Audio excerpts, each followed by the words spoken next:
ब्रिजभूषण जी और पंडित जी के daily schedule के 3 काम ऐसे हैं जिन्हें वे कभी नहीं छोड़ते। सर्दी, गर्मी या बरसात, ट्रैवल कर रहे हों या किसी रिलेटिव के घर ठहरे हों, किसी सेशन के लिए कहीं बाहर गए हों और किसी होटल में ठहरे हों, ये 3 काम पिछले लगभग 20 सालों से उन्होंने एक भी दिन मिस नहीं किए। ये 3 काम है गीता पाठ, मेडिटेशन और morning and evening walk. Evening और मॉर्निंग वॉक तो वो अपनी फिजिकल हेल्थ के लिए करते हैं और गीता पाठ और मेडिटेशन अपनी मेंटल हेल्थ और अंतरात्मा के लिए करते हैं। पंडित जी सोचते हैं कि ये सब काम अगर टाइम से शुरू कर पाते तो शायद आज रिजल्ट कुछ और होता, लेकिन फिर उनका सीखा हुआ गीता ज्ञान एकदम से इस थॉट को हटा देता है, क्योंकि गीता में भगवान ने बीते हुए कल को लेकर किसी भी तरह का अफसोस करने को वेस्टेज ऑफ टाइम कहा है। पंडित जी के गीता ज्ञान ब्लॉग पर ऐसे कई कमेंट्स आते हैं जो एक्चुअल में सवाल होते हैं। अपनी लाइफ से रिलेटेड कई तरह की प्रॉब्लम्स का लोग इसमें सोल्यूशन ढूंढते हैं। पंडित जी ने एक बात और भी रियलाइज की है कि श्रीमद् भगवत गीता की तरफ लोग तभी आते हैं जब उन्हें कुछ ऐसे सवालों के जवाब चाहिए होते हैं जो कहीं नहीं मिलते। ऐसा ही एक सवाल अभी रिसेंटली एक रीडर ने पूछा। पूछने वाले का नाम अखिल है और उसका सवाल कुछ इस तरह से है। अखिल ने लिखा है कि पंडित जी, मैं पिछले 6 महीने से आपका ब्लॉग रेगुलरली पढ़ रहा हूं।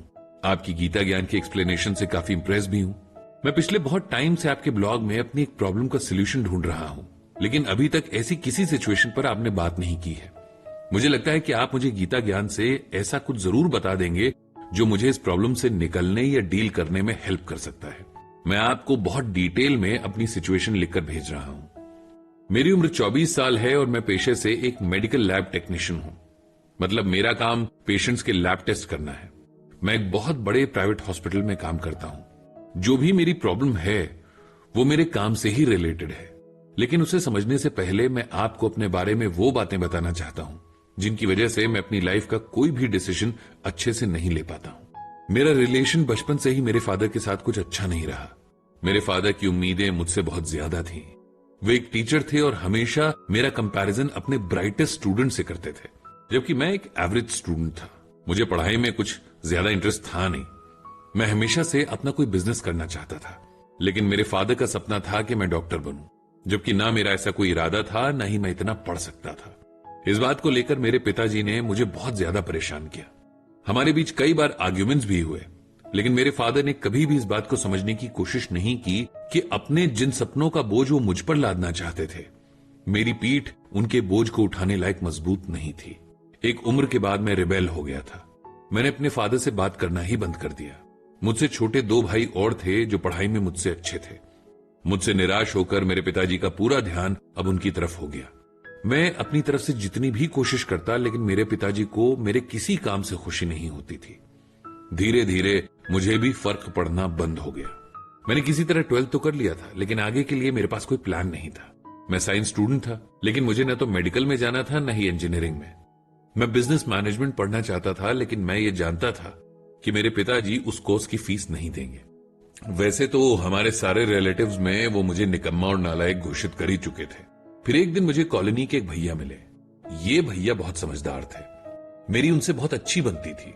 भैया से जब मैंने अपनी प्रॉब्लम शेयर की तो उन्होंने बताया कि अब मेडिकल फील्ड में जाने का मतलब सिर्फ डॉक्टर बनना नहीं है। अब तो बहुत सारे करियर ऑप्शंस आ गए हैं। पैरामेडिकल में एक से बढ़कर एक ऑप्शंस है, और मकसद तो सबका एक ही होना चाहिए ना, लोगों की सेवा करना। मैं उस वक्त सेवा जैसे शब्द से दूर दूर वास्ता नहीं रखता था। मैंने भैया से पूछा कि क्या हम ऐसा भी कुछ कर सकते हैं पैरामेडिकल में कि आगे चलकर अपना काम शुरू कर सकें।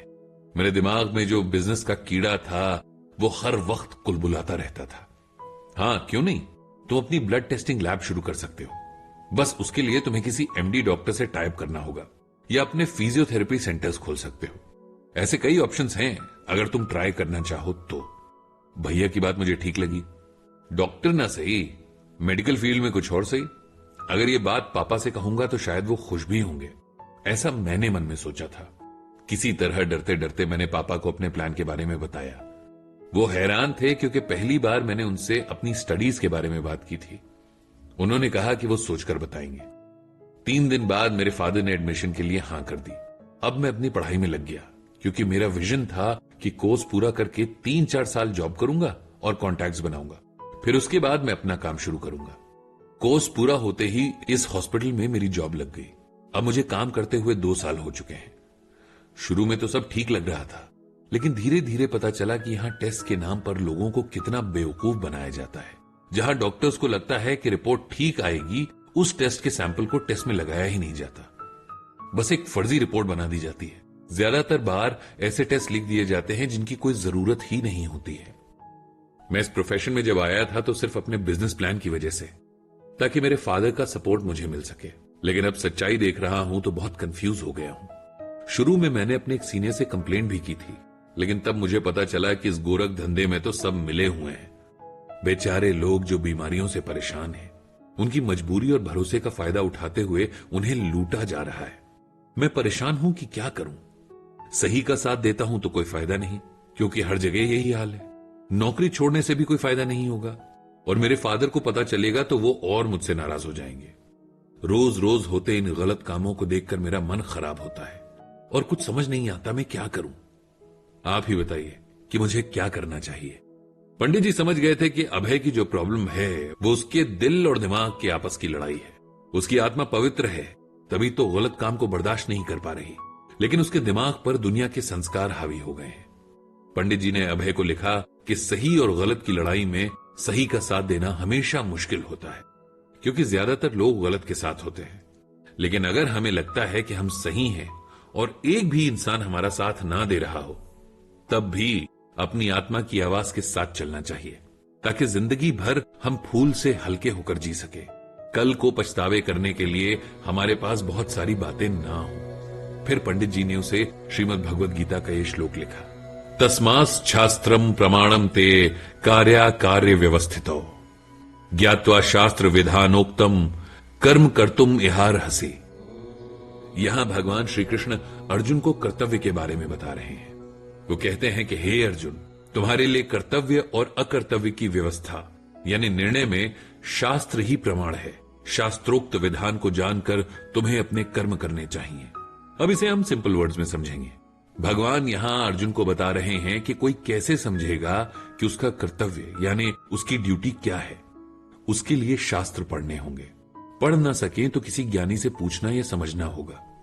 ड्यूटीज को हम अपने कंफर्ट के हिसाब से तय नहीं कर सकते। ज्ञानियों ने, ऋषियों ने बहुत सोच समझकर हमारे लिए कुछ नियम तय किए हैं, जिन्हें फॉलो करना ही हम सबके लिए और हमारी सोसाइटी के लिए सबसे अच्छा रास्ता है। किसी दूसरे को फॉलो करने से अच्छा है अपनी रियलिटी को एक्सेप्ट करना और उसी में खुश रहना। यह बहुत अच्छा होता है।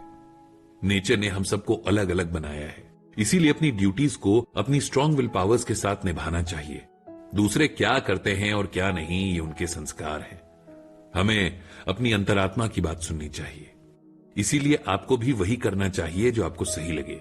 किसी के नाराज होने या बुरा मानने से नहीं डरना चाहिए। इसके बाद पंडित जी ने अभय को मेल भेज दी।